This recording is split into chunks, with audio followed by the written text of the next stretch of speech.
Right, welcome everybody. Welcome to this afternoon's webinar. And this afternoon's topic is a really important one about becoming a net zero carbon school. We know for the Church of England nationally, nearly half of our carbon emissions come from schools. So working out how we can really help our schools to take action is a really, really important thing for us. And this afternoon's webinar is part of our regular series for schools. And today we're going to be covering new resources to help you, what the key milestones are that you might want to include in your action plan, just touching on the Energy Toolkit, which is back open again now, and you'll be watching videos, two really inspiring case study videos from Blackburn and from Gloucester Diocese. So we hope that by the end you'll be feeling inspired and informed. I always begin the webinars with our trailer of upcoming attractions, and we've got a lot of really good sessions coming up in the next few weeks. Today's session is focusing on schools. We've then got sessions focusing on dioceses, on churches and on theological colleges. We're then moving away from net zero carbon for a really different topic, which is preaching for God's world. And at that session, we'll be looking at how to build the environment into your preaching. And there'll be an international panel of speakers talking about why it's so important to preach on creation care and talk about how to do it. They'll be coming from Brazil and Kenya, Polynesia, the UK and the USA. Please do come along for that one. And then with somewhat of a change in tone from that, we're getting back onto the nuts and bolts. We're rerunning our session on solar panels twice in April and June, and rerunning our sessions on church heating in March and May, and then in June. And it's not a webinar, but I did just want to mention we've got a whole day's training on heat pumps that we've commissioned for the Church of England. We're running that once in March and once in October. When I've finished speaking, I'll put the links to all of those webinars and to the heat pump training into the chat. In terms of the housekeeping for this webinar, it's going to be our usual. So we'll be using the Q&A for questions rather than the chat. So please do move your mouse around, find the Q&A, that's where to put your questions. You can also see everyone else's questions and you can click the thumbs up next to ones that you're interested in. At the end, we've got a little bit of time for questions, and the ones that have the most thumbs up are the ones that we'll start with. After we finish today, I'll send everyone who's registered the slides, and I'll also send all of the links that are shared through the chat. So don't worry if you don't catch them as we go along, I'll be sending you those links. And we are recording the session and it will be shared through our website in a few days' time.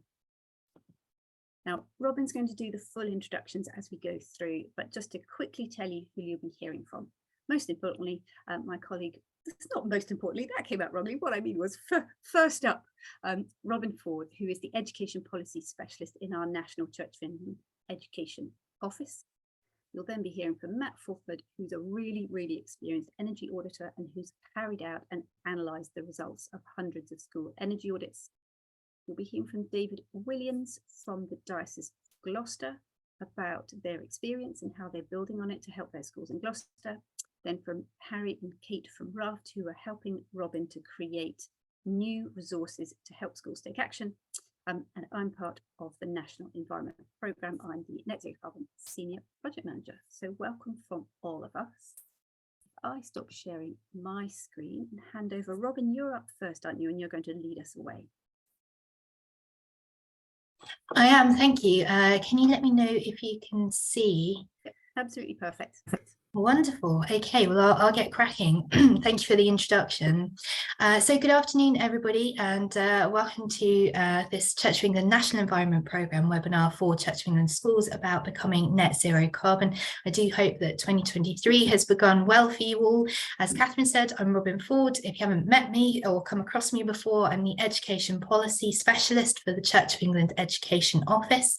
We are the national voice for Church of England schools, and we work with diocesan boards of education and diocesan directors of education to resource, equip and advise church schools. In my role in particular, I work closely with dioceses, but also with government agencies, and I support the work of the National Environment Programme too. for the Church of England, and I'm working closely with consultants on a number of different things, but in particular we're looking at how we can support dioceses to decarbonise the worst polluting school sites, to get the majority of schools action or retrofit ready, which means implementing fabric improvements, making sure they're efficient, draft proofed and well insulated, whilst also influencing actions across all schools through raising awareness and through training. And I also, in my role, particularly value working with the policy leads in the National Church on the Environment Programme, including the lovely Catherine Ross, who's just introduced the session now, and Denise Rowley, and Julian Atkins, who's also on the call, I think, as well. So I'll start by signposting you to the stakeholder pack that was created at in November last year, I think it was, and this is all about enabling you to find out more about the Church of England route map to net zero and other actions that you can consider in your context, so either in the school or in the diocesan context. It also signposts to the support that's available to you, so please, you can download that from the resources document hubs that are available online. As Catherine said, we've got some excellent speakers for you today. Matt Fulford from Inspired Efficiency is going to be giving his insight and recommendations from the number of energy audits that he's been doing on church schools, and also his learning from the net zero projects that he's delivered. David Williams is going to be talking about the holistic package of measures that he's looking at creating in Gloucester, and Harry and Kate from RAFT are going to be talking particularly about those resources and training that we've developed together, but also about how to empower the whole school community to deliver execution plans. So a lot of what we're doing is also signposted on our Church of England Education Office website, and we've also got some quick wins videos which you can have a look at. They're really short videos, and in particular looking at energy efficiency measures. They're from RAFT and from Ashton Climate Solutions, and some case studies just to make sure that you're aware we've got that. As well, I wanted to signpost to the Department for Education's energy efficiency guidance from December last year. That came out at the same time that they announced the funding, the additional energy efficiency funding for schools. If you haven't looked at it yet, it's well worth a look. There's lots of top tips in there, from understanding your energy usage to implementing behaviour changes as well. But first, we're going to have a look at this video. All of the video clips that we're going to show you are available on the Church of England Environment Programme website. So you can access those as and when you need to. You can pop them into your own meetings to have a look at some of the recommendations that come through from them. And this is a really good example of what the right funding, technical expertise and capacity delivered at the right time can do. And following that, we're going to hear from Matt directly. So I'll just play this for you now.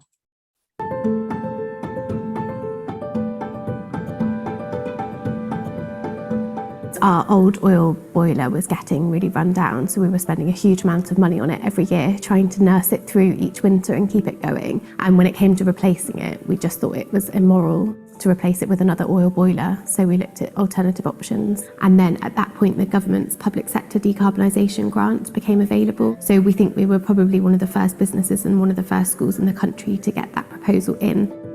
The application went in for the air source heat pumps, and also the solar panels on the hall roof, as well as a range of LED lighting throughout the whole school. For example, Psalm 19 speaks of the heavens telling the glory of God, that we see a lot of God's glory in the created world around us. And finally, in Revelation, the recreation of the world and the new creation. And all of this points to a God who is affirming of creation and who wants us to enjoy it in the most wonderful sense. My prayer would be that everybody, the whole of humanity, gets the need to take immediate action. I really pray for everybody to be courageous and make a difference.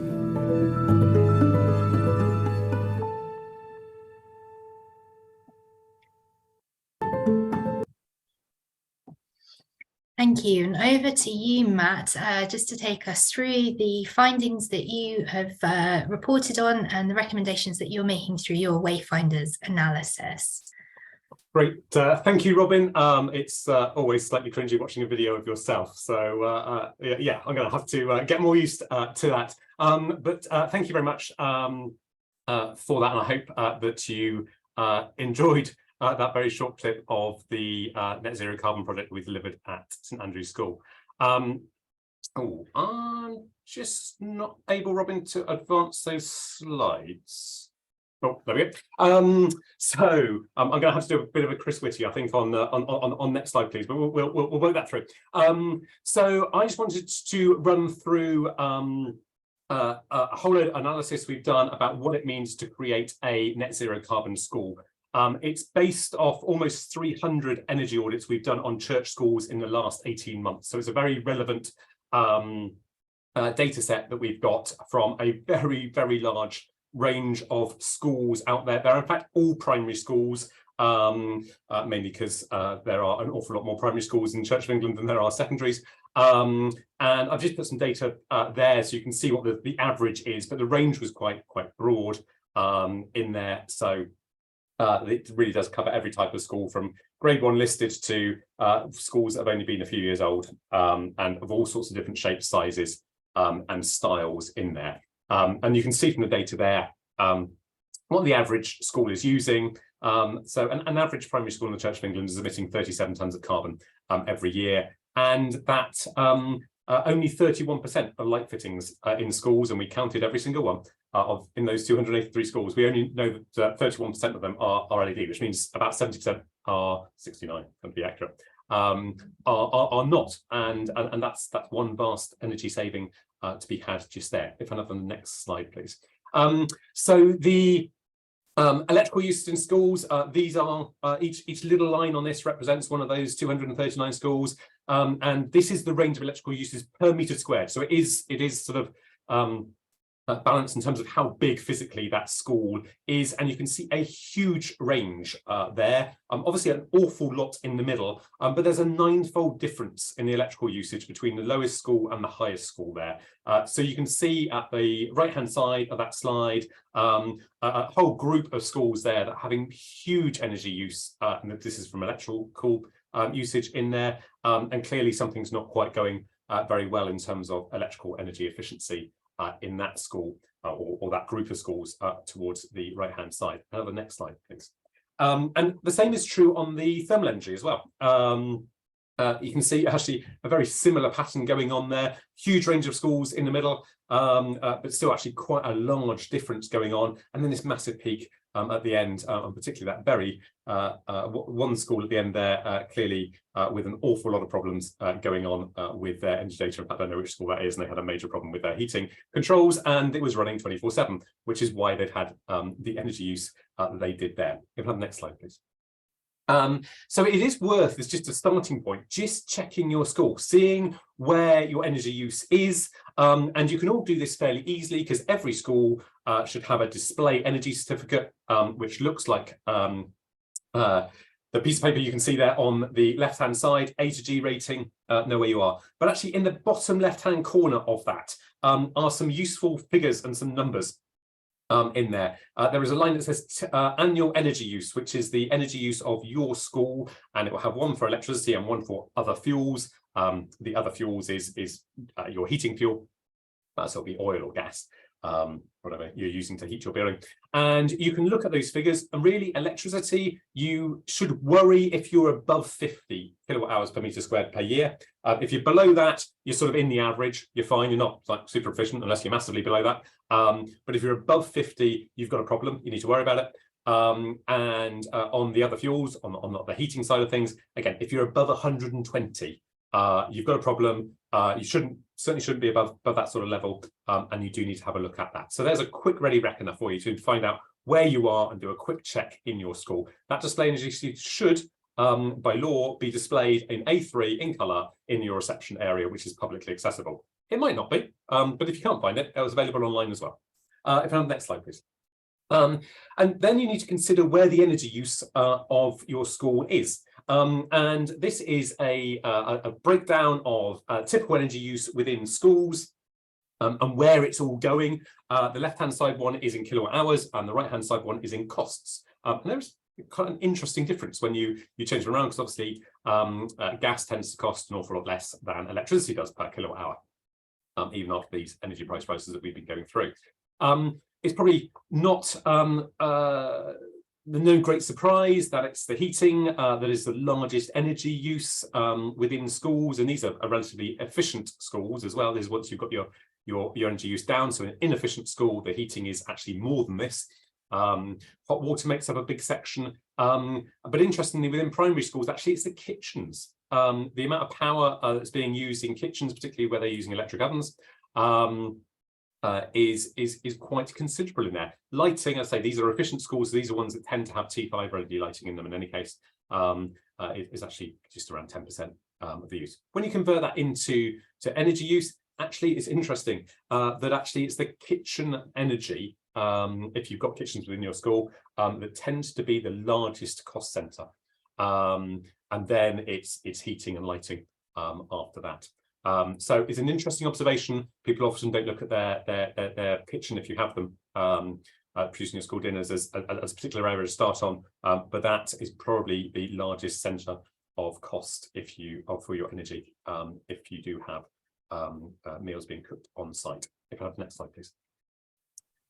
So in terms of how to make a school net zero carbon and things that you ought to be looking at, definitely start with the quick wins. These things that you can do for little or no money out there, looking, and this is the list of all the sorts of quick wins we typically see in an awful lot of schools. And we know that from all of those audits, about 70% of the schools have got at least one of these things that they can do, and many have got more out there. On average, a school can save 250 quid by doing these things, but some schools where they're badly wrong can save an awful lot more than that. So it depends how bad you are, but the £250 energy saving is just an average. So look at things like your external lighting time clocks. Are they staying on for much later than you require? Are the movement sensors, the picture there on the right-hand side, set appropriately? There'll be little dials on there that you can change in terms of how long they stay on after movement's been detected, the light levels and those kind of things. The heating controls, and not just the heating, the hot water as well. Are they being turned off in the holidays? Are you turning off from summer? I should have updated this slide. Because not from now, it'll be from about the end of March, beginning of April time. We normally say Easter, and turning it off all the way through until the end of September. You shouldn't really need to be having any heating on at all, but is it physically hard turned off, or is it just tripping in early on a colder morning when you're not there and don't even realise it? So make sure it is properly turned off in there. We find that hot water times being run excessively long. Yes, the hot water does need to be heated for an hour every day for Legionella purposes. It doesn't need to be on 24 hours a day. And a lot of set points are inappropriate. They've been tweaked up over the years. And actually, the DFE guidance is you ought to be running schools at 20 degrees. And that's the most efficient area. And it's also the best for concentration as well. So going up higher than that does affect concentration.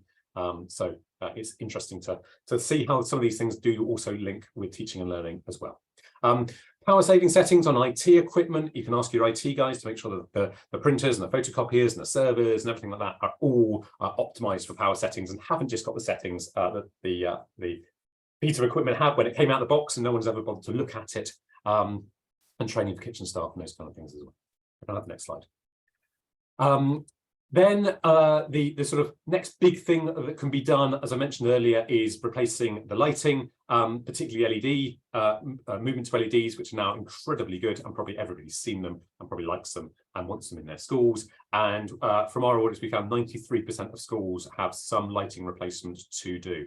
And the electrical consumption can be cut by a third, typically, within schools by installing LED lighting. So that's a big chunk that you can be saving there as well. And obviously schools have now received this energy efficiency allocation through the DFC grant from the Department for Education. And we're seeing the vast majority of schools focusing on LED lighting as the quick win, and that's probably quite correct within there for that. If I have the next slide. So the next things you can look at are fabric insulation. And again, from our audits, we found about a third of schools have uninsulated cavity walls. We're very familiar with that technology and that intervention for our homes, but definitely it can be used within our schools as well. About 1 in 5 schools have got loft spaces or suspended ceilings with large voids above them that aren't insulated, and heat's just being wasted up into the roof. which can be very easily insulated, and about half of schools have pipework, particularly within the boiler rooms and mainly the fittings, the awkward shaped bits and pieces that haven't been insulated at all. And boiler rooms are often the hottest, warmest place within the school, which they shouldn't be. We want the heat in the school, not actually in the boiler room in there. Lots of other measures around fabric insulation as well. I've just picked out the top 3 there, but lots of draft proofing and new suspended ceilings to reduce volumes and insulating between underneath timber floors. All those kind of things can be done as well in there. Next slide. Window replacements are still a big thing. We found 42% of schools still have at least one single glazed window in them. We can snip out a single glazed window from 100 yards without a problem. So yeah, they're still out there. They are an expensive item to replace. We recognise that, but certainly very worthwhile doing and needs to be done if we're going to be looking at heat pumps going forward. It's very difficult to get heat pumps to operate successfully if we haven't got the fabric insulation right, and that includes the windows out there. So we know that by improving that fabric insulation within schools, typically we can save about 9% of the heating energy by making sure that insulation is right. PV panels, very big opportunity out there to generate the electricity, and really we need to be taking that opportunity when we're looking at creating a zero carbon school. We know that something over 80% of schools have viable PV opportunities. It's not every school. Some of the roofs are shaded, some point the wrong way, some are listed. So there are issues, but a very large proportion of schools have a possibility to put PV on there. And can generate, again, about another third of the electricity. So we save a third on the LED, you can generate a third on the PV panels. So you can see how the electricity consumption can come down hugely in there. When we did it, the payback was around about 10 years. Obviously, with increasing energy prices, we're seeing decreasing payback periods. So I've recently been looking at a payback period for PV system on schools of under 5 years. Some of them are even touching right down into the 4-year mark.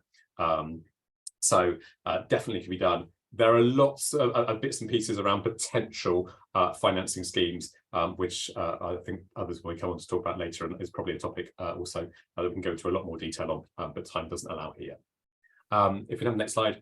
So the hot water is also an area that definitely needs to be looked at, and probably it's a first area to look at for decarbonisation and moving hot water away from gas and towards electricity. And the best way to do that, particularly within primary schools, but also secondaries as well, is to look at what we call electric point of use hot water heaters. These are the units that sit underneath sinks or above ceilings in toilet areas. They have a very small water storage to them, and they just heat the amount of water in one of those units, come in different shapes and sizes.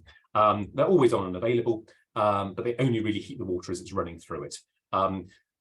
Significantly better from Legionella usage. HSE recognise it's the lowest possible Legionella risk in there, and in fact these units only need to run at 50 degrees rather than 60 according to HSE guidance, because they are so low risk for that. And we know that there's I say just over half schools this measure is really applicable to. Interestingly, the other half are already using this technology and have been for many years. So it's something that's been done everywhere, and there's some big savings that can be achieved by moving hot water to electric.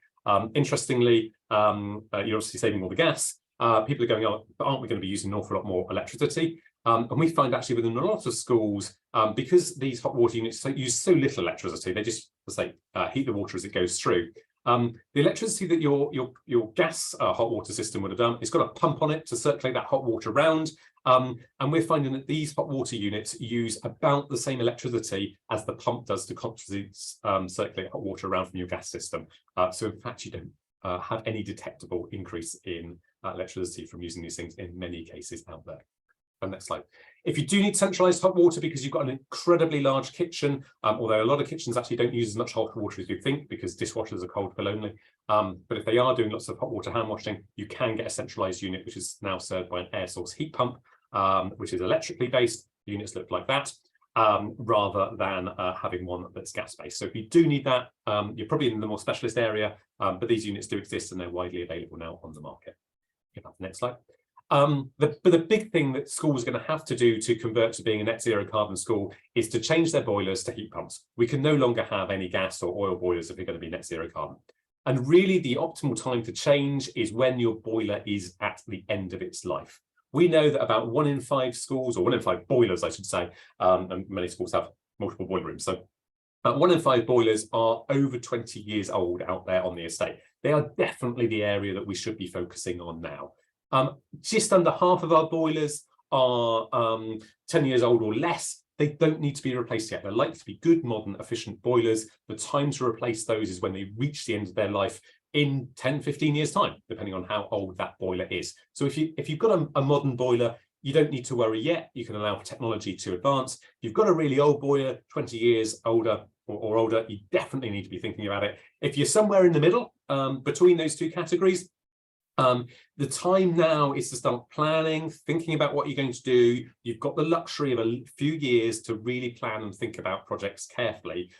Don't let it get to the point where your boiler is suddenly failing on you and you're panicking about knowing what to do. If you're in that middle category, you've got a little bit of time on your side, but you really want to be planning and thinking about what you're going to do.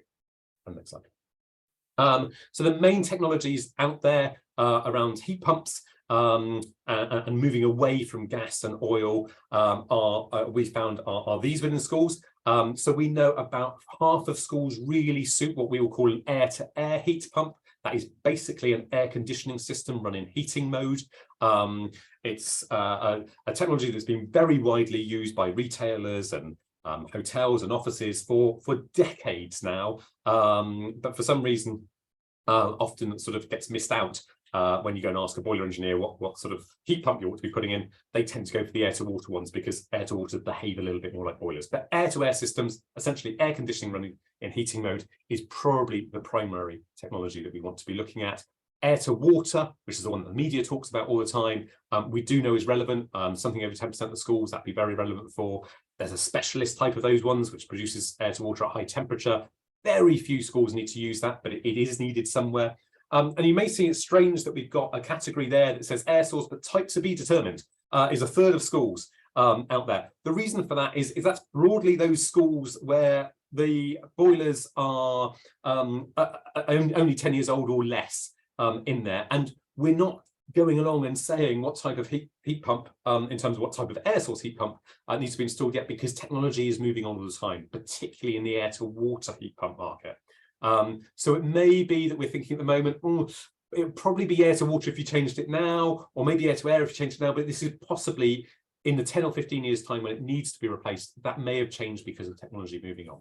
Ground source heat pumps got its areas, but it's very minor in there as well. So the strategy that we need to be looking at, we've come up with a kind of a trinity strategy for achieving net zero carbon schools, but there is a fourth strand as well, and that's the strand that wraps around that. So really there are 3 separate kind of projects that you need to be thinking about, but the fourth element, which wraps all around that, is good housekeeping, good behaviours, doing all those quick wins I mentioned at the beginning. That isn't a project, that's something that constantly happens all the time. You can never finish keeping up with good housekeeping and good behaviours. It's a constant programme you always need to be running.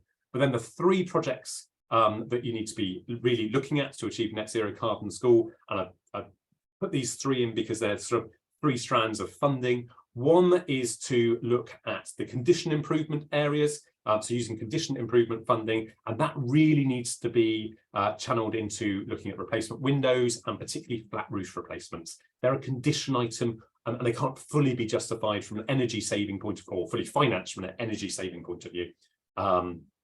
So really that's where our condition improvement funds needs to go into. There's an energy saving programme. These are things like the LED lighting. Of course, we can now fund that through this DFC grant that we've got, but also the basic insulation, the PV systems, the quick wins on the hot water that I mentioned earlier. All of those kind of things in that energy saving programme, they pay back really quite well. So they pay back in 10 years or less out there. So there's a good financial case behind that. The problem is coming up with capital to do it. And then the third project that we need to run is what I call a decarbonisation programme. So that's swapping out our boilers for heat pumps, and that really, the funding route for that is the public sector decarbonisation scheme that probably many of you are aware of on there.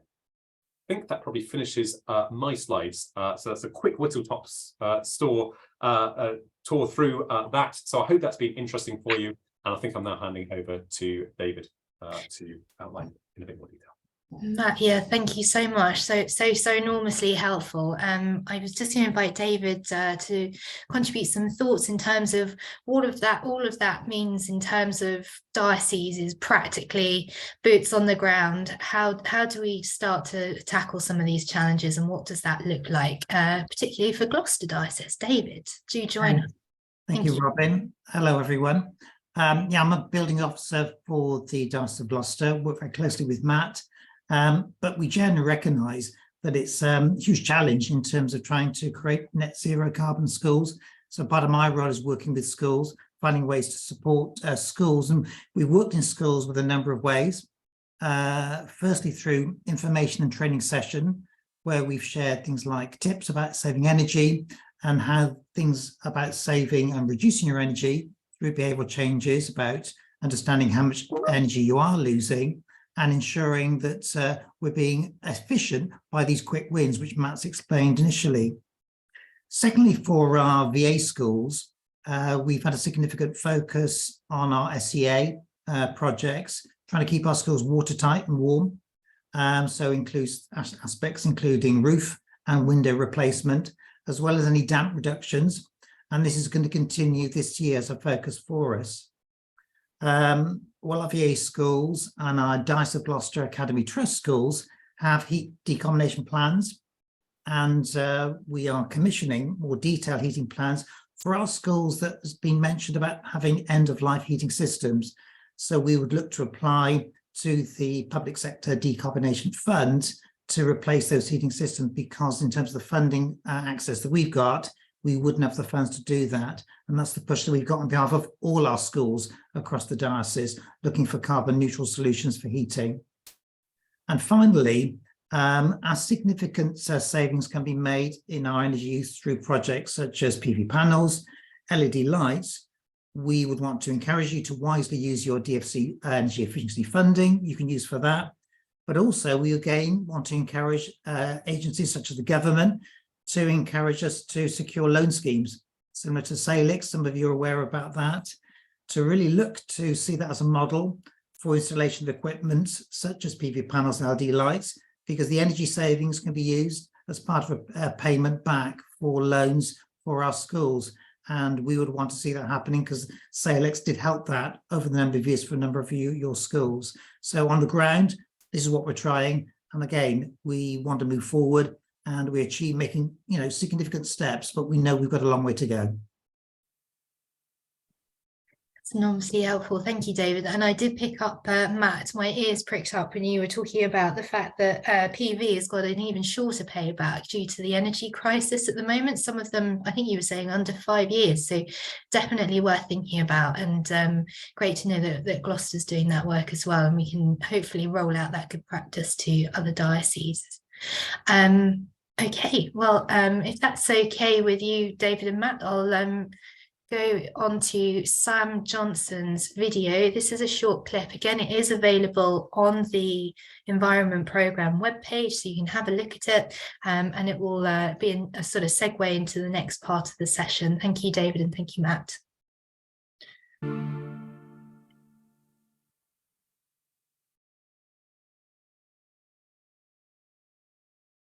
In Blackburn Diocese, we have 190 Church of England schools, the vast majority of which are voluntary aided schools, which meant that when Synod made their declaration to get to zero carbon by 2030, it was particularly interesting for us as that included voluntary aided schools. We therefore bid for government funding through the Public Sector Decarbonisation Scheme, and were fortunate enough to be awarded £8.5 million to begin to answer those questions. How do you retrofit decarbonise old school buildings, rural school buildings, high school buildings, urban school buildings?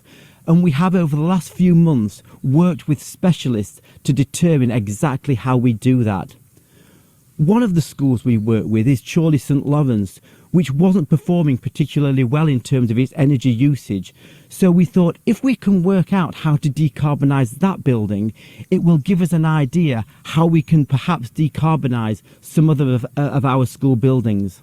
We did a review of all the possible options to best suit the school and provide the best decarbonisation result, and we ended up with ground source heat pumps feeding to the existing boiler room and then through to improvements with the existing heating system throughout school. So what we'll end up with here is about 4,500 linear metres of pipework and then 7 boreholes to produce the output that we need. Chorley St Lawrence was a particularly challenging school because it was oil powered. It didn't have particularly good insulation. The windows were not in a particularly good state. So we needed to address the fabric of the building to make sure that that then could take a heat decarbonised source.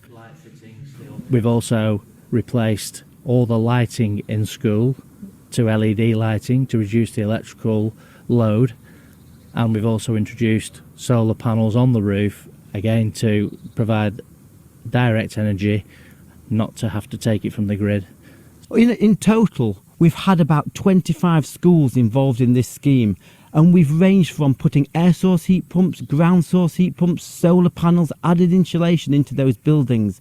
And we're at a point now of working out just what we've learned from that experience.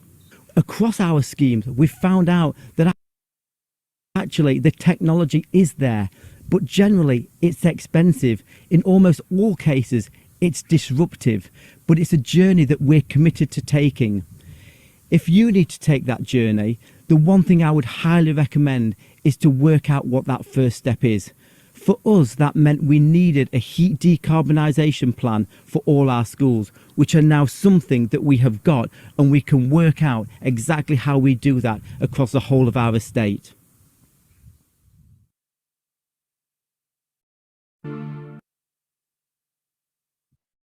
That's a really useful segue into RAFT. It also is mirroring the reflections from David and Matt earlier about the importance and the significance of taking those first steps. And also those heat decarbonisation plans is really the blueprint for how to decarbonise your building and knowing what to do next.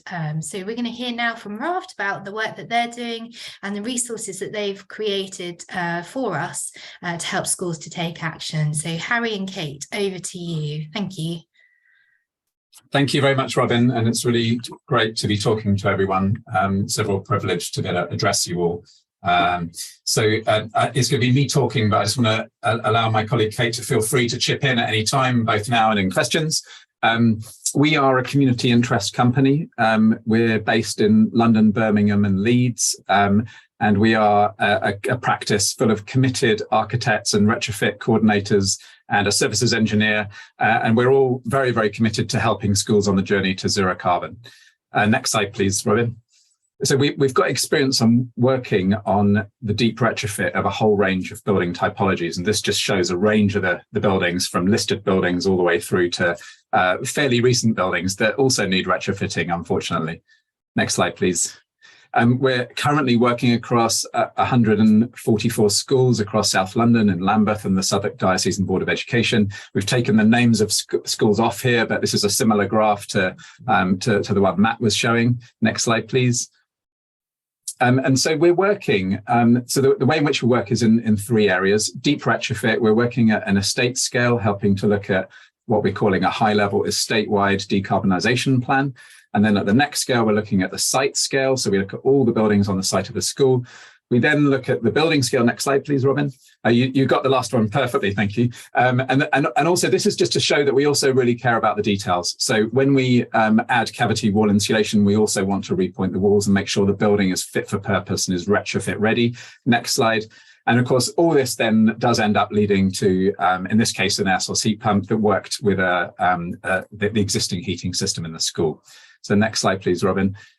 So we do all of that with community engagement, and we're very passionate about engaging with the children, the staff, the senior leadership, the governors, and also the wider school community. And we're very interested in that intergenerational connection around the school. This is a little workshop we did we gave the children a thermal camera and got them to explore the school for us. Next slide, please. We also did something called the Hot Baked Potato Challenge. We give them a baked potato and get them to insulate it and keep it warm and learn about the principles of retrofit. And then we do action research. We go around the buildings and the children make observations about LED, about whether there are, what the light fittings are or how many electrical points and where there might be opportunities for saving energy. Next slide, please. We also do soft landings and engagement. And as Robyn alluded to, over the last year, we've been working with the diocesan building officers across the whole country. And if any of them are here, I've seen a few names. It's been fantastic working with you. And we've been delivering some resources that we'll be talking about in a minute, but we've also been doing some training, and we did one of the sessions was called Unpacking Heat Decarbonisation Plans. So we talk through all the elements of what goes into making a heat decarbonisation plan. That particular last slide was actually us sharing how does an MVHR unit work with a particular school. So we're also really interested in the soft landings, and we think the huge part of decarbonisation is actually handing over knowledge and process. Next slide, please. And then this is just a map of what that school community looks like outside of the school. And one head teacher told us that she thought you can influence up to 5,000 people around the school. Next slide, please. So the final part of what we do is we're looking towards supporting everybody we work with on the route map to net zero. And we've actually produced our own carbon audit calculator, which allows us to produce scope 1, scope 2, and scope 3 carbon emissions profiles for schools. And it's sort of this mid-level granularity, not too detailed, so it's hard for the schools to fill in, but still quite meaningful in terms of data. Next slide, please. And so we can start to divide up what that looks like. Next slide, please. And then we can start to look at what that journey to 2030 looks like. So that's the end of my. Oh yeah, sorry. And then the last one is where you can show that actually. So what this is actually a short talk that Kate and I gave last year, and it's actually the first resource that we've released with the Church of England. And really, the key message, if I don't say it in the talk, is that there's so much that can be done now. So that's really the last point I want to make, is that there's a lot you can get on with now. And this was our first attempt at trying to support all of you on this journey. So thank you very much. Thanks, Robyn. Thanks, Harry. I'm pressing play now. Cheers.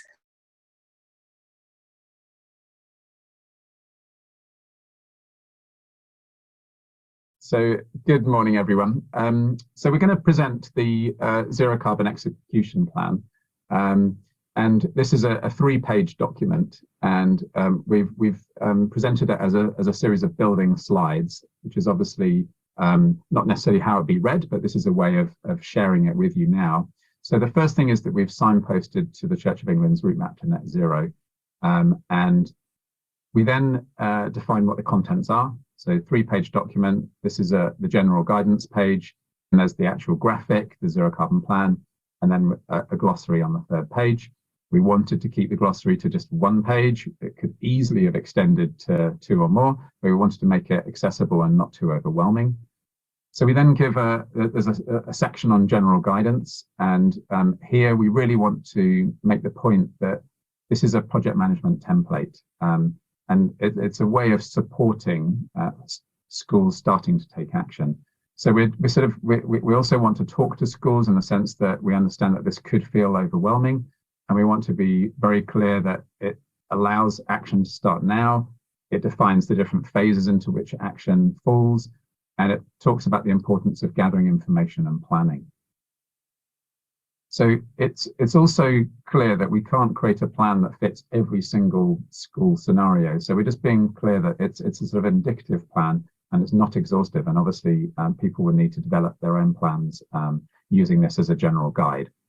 So we've got a how to use section with what we're suggesting 5 key steps of, first of all, reviewing the plan together with the glossary to make sure all the terms are fully understood. We then encourage people to familiarise themselves with the route map and any other resources, then connecting with diocesan environmental and building officers. We're then emphasising the importance of getting the backing of the Board of Governors, and obviously getting the Green Governor involved. And we then recommend starting through the initial steps and creating their own plan of action. So we've got a few sort of don't forgets. One is about the importance of involving the school community in planning and action. So that's about engagement, and that appears on the graphic. The importance of sharing knowledge and understanding. Yesterday, I heard somebody talk about how hard it was to install PV on a school, and that the senior leadership team and the premises manager had spent months and months of action, and they got it done over the summer. And it was on a hidden roof, and basically nobody knew about it, and there was no connection whatsoever to anybody about it. And they'd done such incredibly hard work, and Ashton were encouraging them to really try and share more about that. So that sometimes, I mean, there could be so many lessons learned, so many ways of monitoring, checking, learning about the impact, and engaging the children in that process. So here we've got a little icon for updating annually, and that appears on the graphic. And we just really want to emphasize the importance of making sure that plans are up to date and relevant. Okay, so moving on to the actual graphic. So we started, we've got a clear timeline from now until, or sort of 2023, so relevant for beginning of next year until 2030. And then we've then divided it into a section for engagement at the bottom, action, and then evidence-based planning. We've got a key at the bottom for annual reviews, action milestones, decarbonisation milestones, and then we have some notes. And here we've talked about this aligning with language and documents currently used by schools. And because lots of the documents have different names, we decided to make this more generic rather than referring to very specific documents. Also to try and keep the whole page as simple as possible. So here we have some the four key documents that and processes that we feel should be in place. So there's the net zero governance, there's this execution plan, the energy and building self-audit, and the buildings resilience plan. All of these terms, if anybody doesn't understand them, are in the glossary. So there's a direct link in case somebody wants to say, well, what exactly is that? We then want to emphasize the importance of that repeating year on year to 2030. So then these documents each link into becoming action ready. And there's a whole series of immediate actions that can be carried out. And we really want to emphasize the importance of that, and that you don't necessarily just need lots of big funding. There's a whole set of activities that can be done now, and immediate actions are in the glossary as well. We then talk about pre-retrofit works. So this is making sure that you are retrofit ready.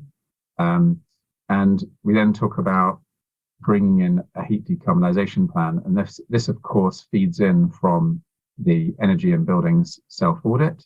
So information that's already been gathered can be fed into that. And then that can actually, the heat decarbonisation plan can then lead into immediate actions.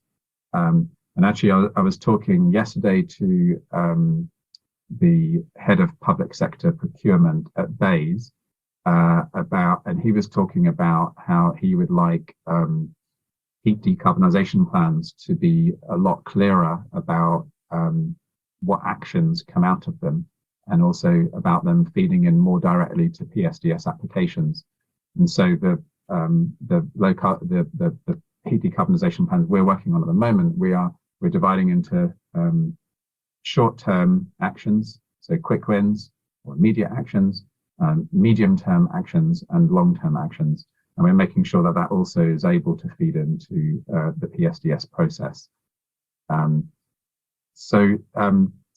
Then obviously a heat decarbonisation plan can then feed into being retrofit ready and carrying out whole building retrofit works that may be in a series of phases over time. So we try to show that in this graphic. And then we need to start thinking about a net zero carbon action plan, which basically has all these documents nested within it. So obviously funding is critical, and that it is important to optimize all potential funding sources. And of course, this is a very changeable landscape. So that's a core element that is coming in parallel with immediate actions. as is installing smart meters and switching to a green energy tariff. So we do also think that monitoring is absolutely critical, and that could be monitoring at whatever level is possible. Simple spreadsheets and once a month meter readings, also tracking carbon dioxide monitors in classrooms, just sort of having a kind of behavioral practice of monitoring. There's energy sparks, there's live energy monitoring, there's sort of lots of different levels, but it can be done in any situation. And then sort of underlying all of this is the importance of whole community engagement with the school, local community and diocese, wider diocesan family. So that's the kind of brief summary of the document. I hope that doesn't sound too complicated, and hope that kind of resonates with you. Obviously, we really want your feedback as well. Then just to share the glossary on the last page. Now, this is in two parts. There's the sort of glossary and further guidance, and then milestones. We just wanted to make sure that every word on the previous page is referenced into this document, so that there's an easy access into understanding the terms and how you might build up a plan. Okay, so I'm going to stop sharing. I just wanted to say a big thank you to Harry and to Kate for all the work that they did with our diocese on that particular document. Harry, is there anything you wanted to add just at the end of that clip, or I'll move into the next bit just for the Q&A? I think the only thing might be, Robyn, is where people might be able to have a look at that plan, if there's a link. Or Yeah, thank you. Yeah, no, great point. So we're going to add that to the Church of England Environment Programme webpage, and it'll also be on the Net Zero Schools webpage as well once I've uploaded it, but it will be available. And I'm sure, Catherine, you'll circulate it, the PDF document, as well as the link to the video with this slides and all the other bits from today. Thank you, Harry. That's a great nudge. So just very quickly before we move into the Q&A, I wanted just at the end of this session to remind you about the Energy Footprint Toolkit. If you've not heard about this, this is something that was originally created for churches and expanded for use in schools. The very clever in-house statisticians at the Church of England have created it. It's an online tool. You can access it via a link that's on the slides, will come out to you if you haven't looked at it. The link will take you to a demo on the website and much more information. But essentially, you enter your utility bills and other information, such as your DEC reports. And Matt, in his presentation earlier, talked about the great detail that you can extrapolate from the DEC reports and how useful that can be. So you can enter that information into the toolkit. It will give you your carbon footprint, but as well as that, that information is collated centrally by the statisticians, and that's used for our reporting as well. So it's really, really important and valuable data.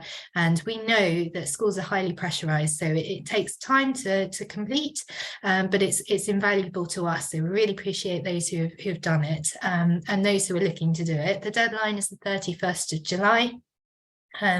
So that's that. Thank you so much for listening. I know it was a very quick wrap through. There's a heck of a lot of detail in there. If I stop sharing my slide, our contact details are on the slide here. What I'll do, I'll stop sharing. We'll go into the panel view and we'll work through your questions. But if you want to contact us, our details are here. I'll just leave that for a second. Right, thank you so much, everybody. What a lot of information. If I just repeat what I said at the beginning, I'll be sending everybody the slides and I'll be sending everyone the links from the chat. So I know that was a gallop, but don't worry, you'll have time afterwards to follow up. Now, probably unsurprisingly, there are several questions about funding. So let's wrap them in together and start with funding. I know you touched on it a little bit, Matt, as you went along, but there's several questions about the Public Sector Decarbonisation Fund. When will it reopen? How do we navigate it? Are we expecting the amount of money in there to increase to meet demand? Can you give us any crystal ball, useful information about the Public Sector Decarbonisation Fund? Yeah, sure. So the good news is that in the autumn statement, the Chancellor, although making a bit of a mess up between confusing decarbonisation and energy efficiency, which I won't go into, basically did announce funding that goes forward really for the next 4 years or so now for public sector decarbonisation scheme. So we're expecting what will be PSDS 3C. So it's still in the kind of the same rules apply really next for the next round. We're expecting that to come out in September or October this year. There are what they call soft sector targets on those. So about a third of the fund is now ring fenced for education. So that's primary, secondary and further and higher education are all competing at that sort of 1/3, which means you're not competing against the NHS and MOD and those kind of things, which have previously gobbled up money rather quickly with some very large schemes. So that's kind of good news.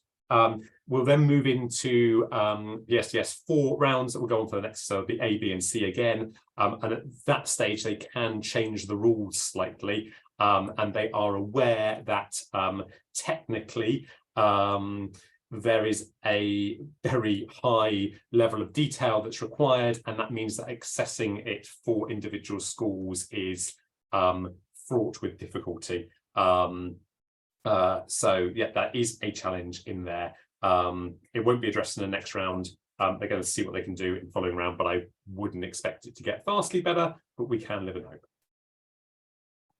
Do we mention that Bayes is no longer? And I don't know if anyone wants to say anything about that. I think we're waiting for more information, but obviously it does show a prioritisation on the government's part about net zero and security, the importance from energy security point of view. So let's hope that given that prioritisation, there might be some more funding to help support energy efficiency in schools.